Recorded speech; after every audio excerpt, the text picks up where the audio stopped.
दाम्पत्यम अनुकूलम च किम स्वर्गस्य प्रयोजनम। अगर आपका दाम्पत्य जीवन सुखद चल रहा है, अच्छा चल रहा है, तो फिर स्वर्ग की कामना ही क्या करना। दाम्पत्यम प्रतिकूलम च, अगर आपका दाम्पत्य प्रतिकूल चल रहा है, वैवाहिक जीवन में नित्य क्लेश हो रहे हैं, घर में रोज लड़ाई झगड़े हो रहे हैं, तो नरकम किम, नरक क्या है। गृहमेव तत्, वही घर जहां आप निवास करते हैं। नमस्कार, जय माता की, हर हर महादेव। मैं आचार्य कुलदीप अवस्थी पुनः आप सभी के बीच में उपस्थित हूं एक विशेष जानकारी के साथ। तलाक कुंडली में किस ग्रह के कारण संबंध विच्छेद हो जाता है, वैवाहिक जीवन तबाह हो जाता है, आइए समझते हैं। कुंडली का सप्तम भाव विवाह का घर माना जाता है। अगर स्त्री की कुंडली है तो सप्तम भाव में जो राशि पड़ी है उस ग्रह का स्वामी तो ठीक है, विवाह का कारक होता है, लेकिन देवगुरु बृहस्पति विशेष रूप से स्त्रियों के लिए, कन्याओं के लिए, वर की प्राप्ति के लिए वर के कारक होते हैं। अगर पुरुष की कुंडली है तो सप्तम भाव में जो राशि पड़ी हुई है उससे तो विवाह का देखा ही जाएगा, लेकिन देवगुरु शुक्राचार्य, शुक्र ग्रह स्त्रियों का विशेष कारक ग्रह होता है। विवाह कराने का, पुरुषों का विवाह कराने का विशेष कारक ग्रह शुक्र होता है। आइए आज समझते हैं कि इतना अच्छा, इतना पवित्र संबंध, पाणिक ग्रहण संस्कार, जो कि हमारे हिंदू, हमारे सनातन धर्म के 16 संस्कारों में से एक विशेष संस्कार है, पाणिक ग्रहण संस्कार, कैसे टूट जाता है। इतना खुश हो करके, प्रसन्न हो करके दोनों परिवार मिलकर के विवाह कराते हैं, फिर भी एक झटके में संबंध विच्छेद, तलाक हो जाता है। कुंडली का जो द्वादश भाव होता है, कोर्ट कचहरी का, खर्चे का विशेष रूप से घर माना जाता है। वैसे तो अन्य कई चीज़ों का होता है, विदेश यात्राओं का घर होता है, विदेश में शटल का भी घर होता है, अन्य घर भी देखे जाते हैं। अगर द्वादश भाव का मालिक सप्तम भाव में बैठ जाए और सप्तम भाव का मालिक द्वादश भाव में बैठ जाए तो कहीं ना कहीं संबंध विच्छेद होने के अधिक चांस बन जाते हैं। कोई शुभ ग्रह हुआ, गुरु शुक्र इत्यादि, तो कहीं ना कहीं संबंध मतभेद तो होता है, लेकिन बचने के चांस रहते हैं। अगर पापी ग्रह, क्रूर ग्रह होता है तो कहीं ना कहीं संबंध विच्छेद कराने के अधिक चांस बढ़ जाते हैं। कौन कौन से ग्रह अधिक संबंध विच्छेद कराने में विशेष होते हैं? शनि, राहु, सूर्य और मंगल।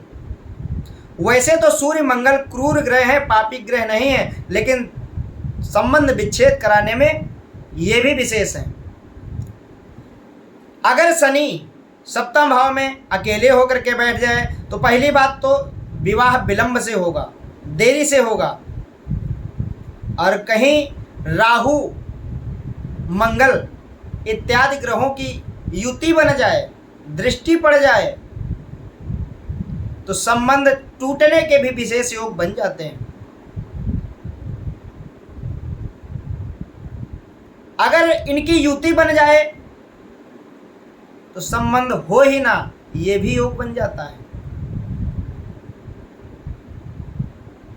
अगर सप्तम भाव का स्वामी छठे भाव में, षष्ठम भाव में बैठ जाए तो वहां से सप्तम भाव से गिनेंगे तो षष्ठम भाव 12वां घर होगा, और 12वां घर होता है खर्चे का। खर्चा किसका कराएगा? संबंध विच्छेद कराने के आसार अधिक हो जाते हैं। ज्योतिष एक विज्ञान है, ज्योतिष एक नेत्र है। ज्योतिष एक सत्य के पास का अनुमान है, होगा या नहीं होगा ये सारी चीजें ईश्वर के हाथ में है। अवश्य में उपभोक्तव्यम कृतम कर्म शुभाशुभम। हमारे आपके द्वारा किया गया शुभ अशुभ कर्मों का फल हमारे आपके सामने अवश्य आएगा। आज के समय में सबसे बड़ी चीज जो देखने को मिल रही है, मतभेद, एक दूसरे की बात समझ में ना आना, मन ना मिलना, छोटी छोटी बातों पर आज के समय में संबंध विच्छेद हो रहे हैं। बहुत ही दयनीय स्थिति है कि जो संबंध इसने इतने प्रेम से बनाया गया, वो संबंध जरा सी बात पे, छोटी सी बात पे समाप्त, कि हमें साथ नहीं रहना है। एक बात हम आपसे पूछना चाहते हैं, अगर आपके जीवन में सब अच्छा ही होना था, अच्छा ही होना है, तो पहला ही क्यों नहीं? लोग कहते हैं कि एक संबंध खत्म करेंगे दूसरा कर लेंगे। अगर आपके प्रारब्ध में सब अच्छा ही था तो पहला क्यों नहीं? भोगना तो पड़ेगा ही मित्र। अगर आपके प्रारब्ध में पूर्व जन्म से चीजें जुड़ी आ रही हैं तो सामने तो चीजें अवश्य आएंगी। ज्योतिष से हम आप गणना कर सकते हैं, देख सकते हैं कि ऐसी चीज हो सकती है। कुछ चीजों में अपनी तरफ से संभालने का प्रयास भी करना चाहिए। पहले के समय में ऐसी स्त्रियां हुई, सती सावित्री जैसी, सत्यवान के प्राण यमराज से छुड़ा कर ले आई। पहले के समय में पुरुष भी ऐसे हुए, भगवान श्री राम पुरुष योनि में ही प्रकट हुए और सभी को बताया। अगर वो भगवान वाली चीजें प्रयोग करने लगते तो क्या अपने पिता को मरने देते? उन्होंने भी 14 वर्ष वनवास काटा और माता सीता जी को रावण ले गया। उनके साथ भी घटनाएं हुई, लेकिन पुनः फिर उन्होंने रावण पर विजय पाया और माता सीता को अपनाया। उसके बाद वो तो विषय अलग का है, वो भगवान थे, लेकिन फिर भी हमें आपको बताने के लिए, दिखाने के लिए, समझाने के लिए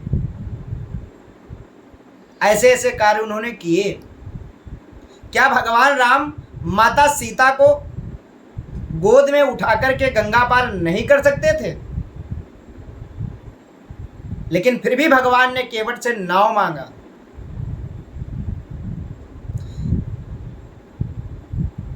क्या आपकी कुंडली में वाकई में सप्तम भाव में क्रूर ग्रह बैठे हैं या कहीं से दृष्टि पड़ रही है?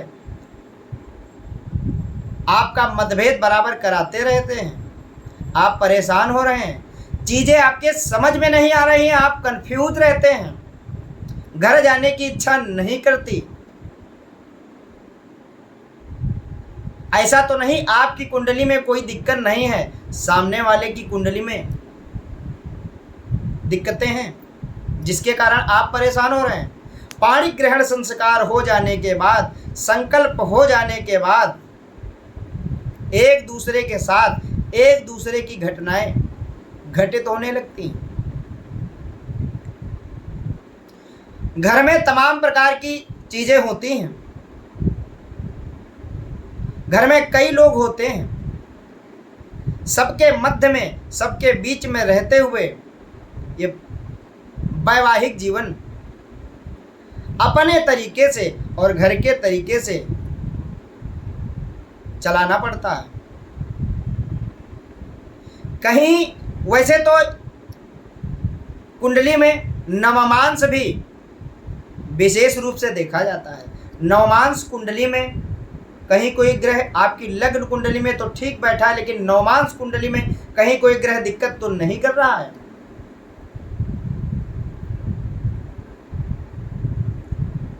ना गृहम गृहमित्याहु गृहिणी गृहमुच्यते। ईंट पत्थर के घर को घर नहीं कहते, गृहिणी को ही घर कहते हैं। वो स्त्री भी हो सकती है, पुरुष भी हो सकता है। जो भी घर का विशेष रूप से हर परिस्थिति में, हर परिस्थिति को अपना रहा है, हर परिस्थिति को झेल रहा है, उसके हिसाब से चल रहा है, वही विशेष रूप से घर का मेन मुख्य सदस्य है। क्या आप छोटी छोटी बातों में परेशान हो जाते हैं? वो कौन सा ग्रह है जो छोटी छोटी बातें आपको हजम नहीं करने देता? आप परेशान हो जाते हैं। क्या आपकी कुंडली में छठे घर में सप्तम घर का मालिक बैठा है? क्या आपकी कुंडली में द्वादश घर का मालिक सप्तम भाव में और सप्तम घर का मालिक द्वादश भाव में बैठा है? क्या आपके सप्तम भाव का मालिक अष्टम भाव में बैठा है? क्रूर ग्रहों की दृष्टि पड़ रही है। अगर आप इन समस्याओं से ग्रसित हैं,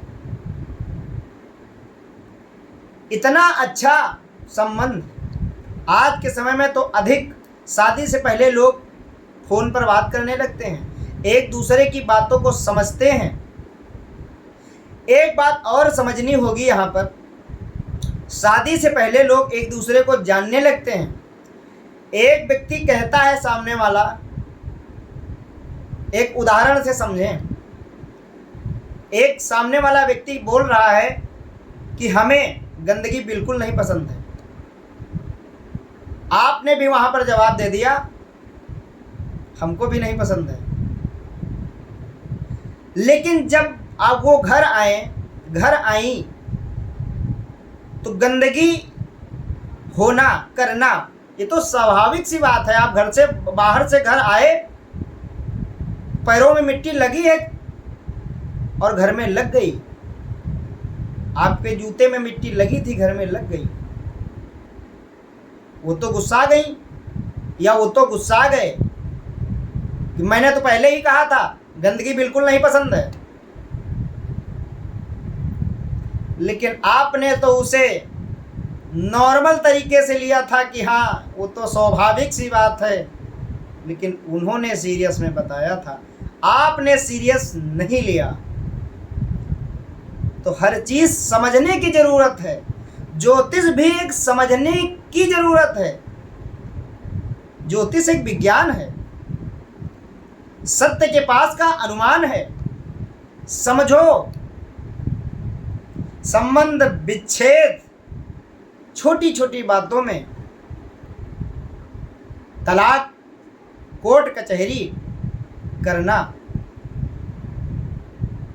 कहीं ना कहीं आपके आने वाले समय के लिए विशेष रूप से और बड़ी दिक्कतें लेकर के सामने, और बड़ा रूप दिक्कतों का लेकर के सामने वही समय दोबारा आएगा।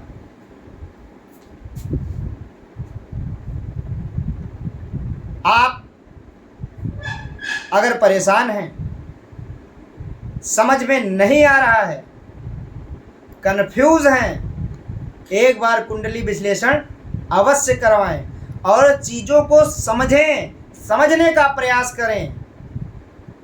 यहाँ समझने का विषय है, छोड़ने का विषय नहीं। शादी से पहले कुंडली मिलान अवश्य करवाएं। कहीं ना कहीं मन अवश्य मिलना चाहिए, और मन तभी मिलेगा जब कुंडली में कहीं ना कहीं ग्रह उसी हिसाब के आपके बैठे होंगे, मन भी तभी मिलता है। नहीं तो लोग लव मैरिज भी करते हैं, प्रेम संबंधों में प्रेम संबंध चलते तो हैं, कहीं ना कहीं मतभेद होता रहता है। आपकी बात उनके समझ में नहीं आती है, उनकी बात आपके समझ में नहीं आती है। क्या आप बहुत ज्यादा तंग आ गए हैं? रास्ता नहीं दिख रहा है? कुंडली एक बार अवश्य विश्लेषण करवाएं। जय माता की। हर हर महादेव।